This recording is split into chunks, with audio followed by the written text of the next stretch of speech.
Hello there, Roots and Branches online family. This is Cullen, pastor, coming to you today as we celebrate worship online only for this 4th of July weekend.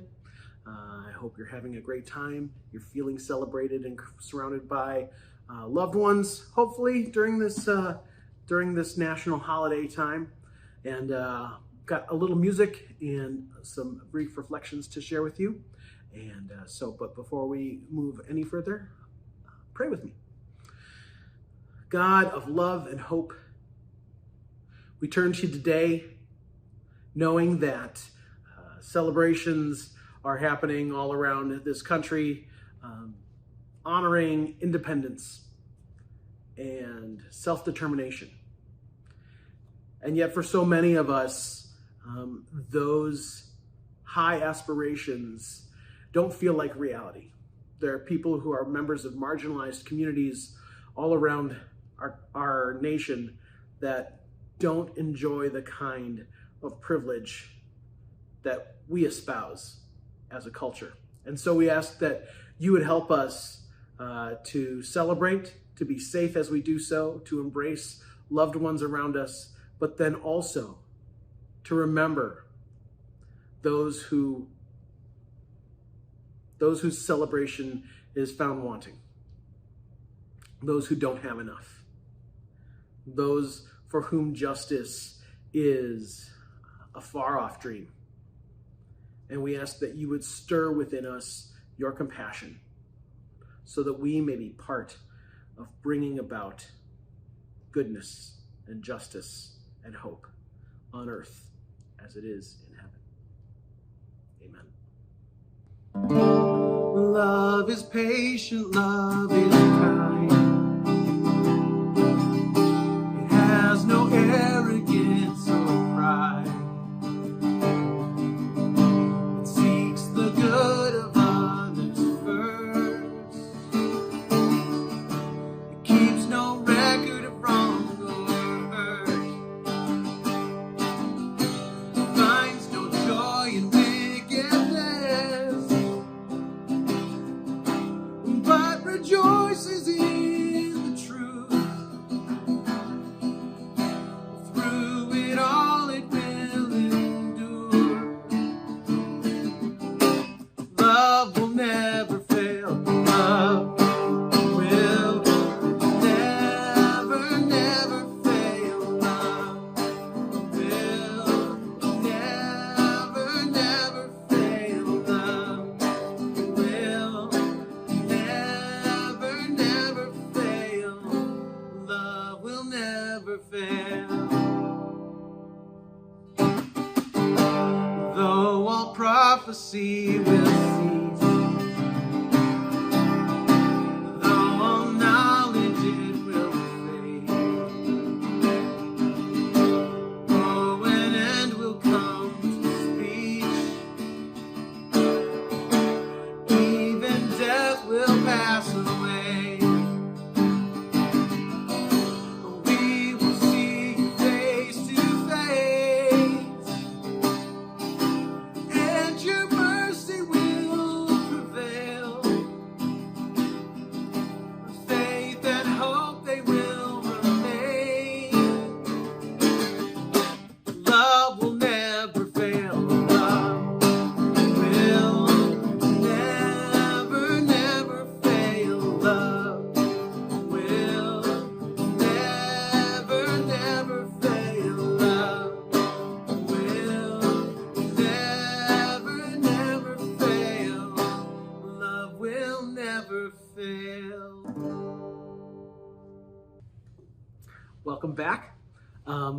This summer, you may already know, we're spending every Sunday somehow touching on the themes of Psalm 23. The Lord is my shepherd, I shall not want, that one. And I want to read a passage from that today and reflect on it briefly. So this is the first 3 verses of the 23rd Psalm. The Lord is my shepherd, I lack nothing. He lets me rest in grassy meadows. He leads me to restful waters. He keeps me alive. He guides me in proper paths for the sake of his good name.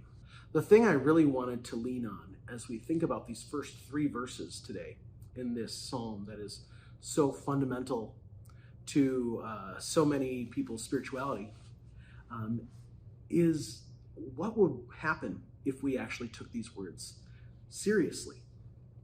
If we actually thought about God as our shepherd, as God as our leader through life, as God as the one who never leads us astray.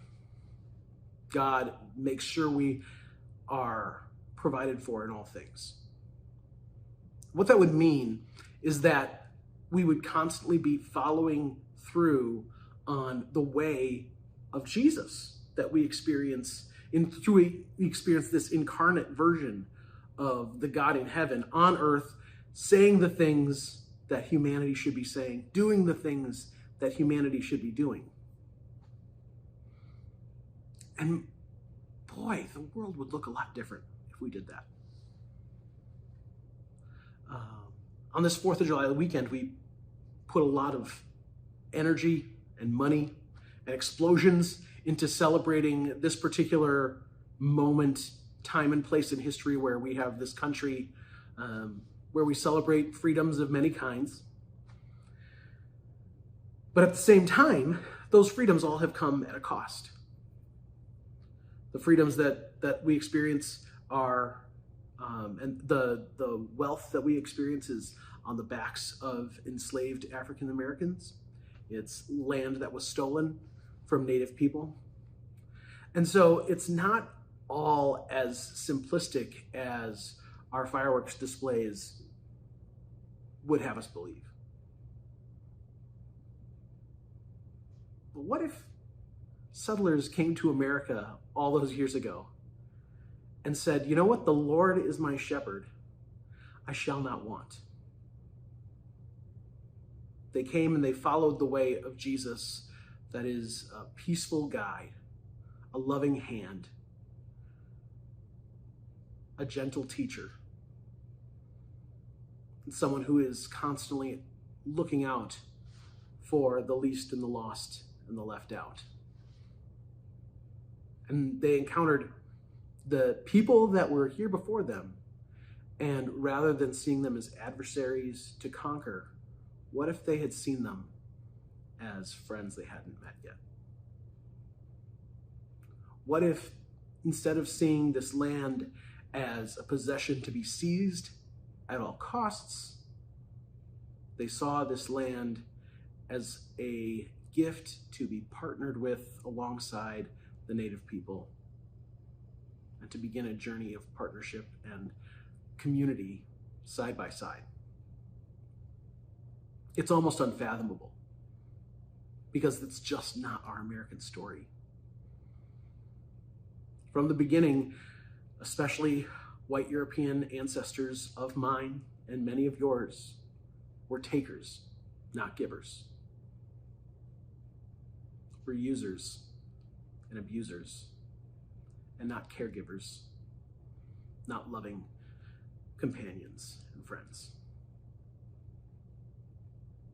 And so, in closing, as you do whatever it is you're going to do with your 4th of July, as you celebrate your independence,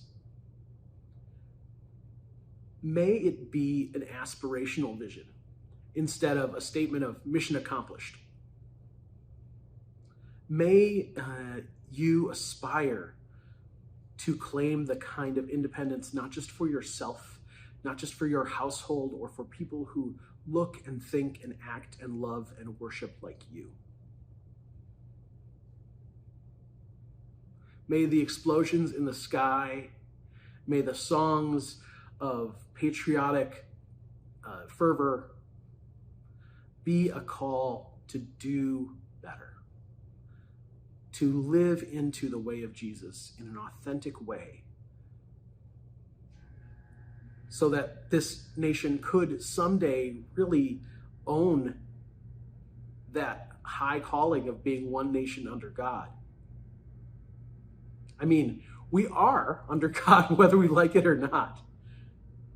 But what if we lived that way? What if we governed that way? What if we celebrated the other that way?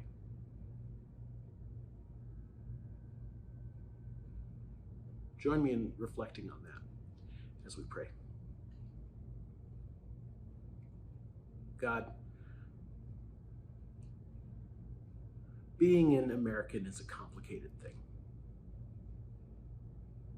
We have so many reasons to celebrate, and we have left such devastation in our path on so many occasions. And so we ask that you would help us to be clear-eyed as we participate in this national holiday. If we get the day off work, what can we do with that time? God, help us to have an open posture in our hearts to those who continue to speak truth about the difficult chapters in our history. May we listen. May we believe those who speak hard truths. And may we respond with compassion and generosity, offering peace, your peace, into this world that so badly needs it. Amen. Sing with me if you know it.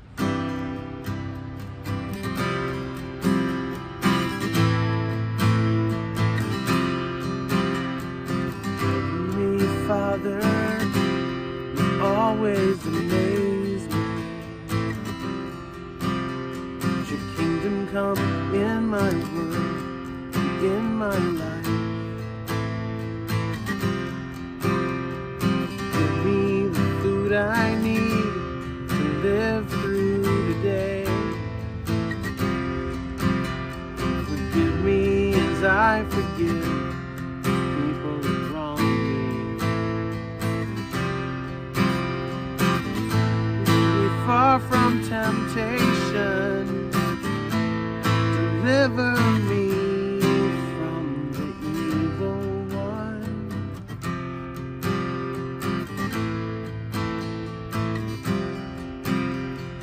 Look out the window, the birds are composing.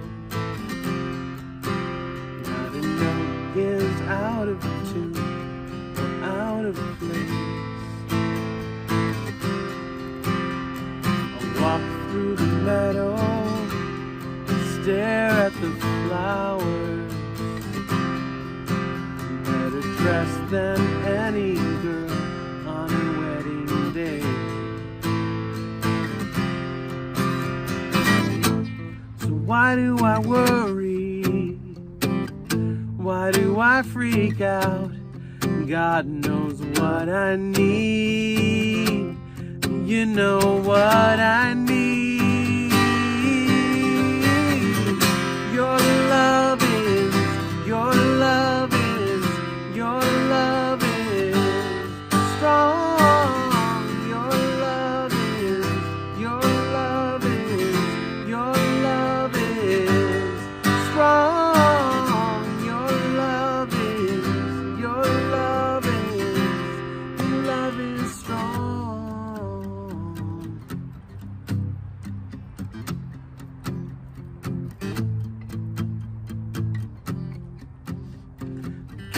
Of the heavens is now dancing. Invade my heart, invade this broken town.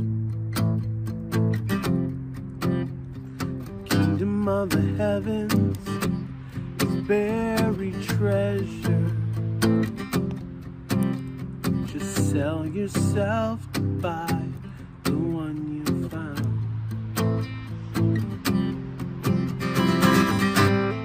Two things you told me, that you are strong and you love me. Yes, you love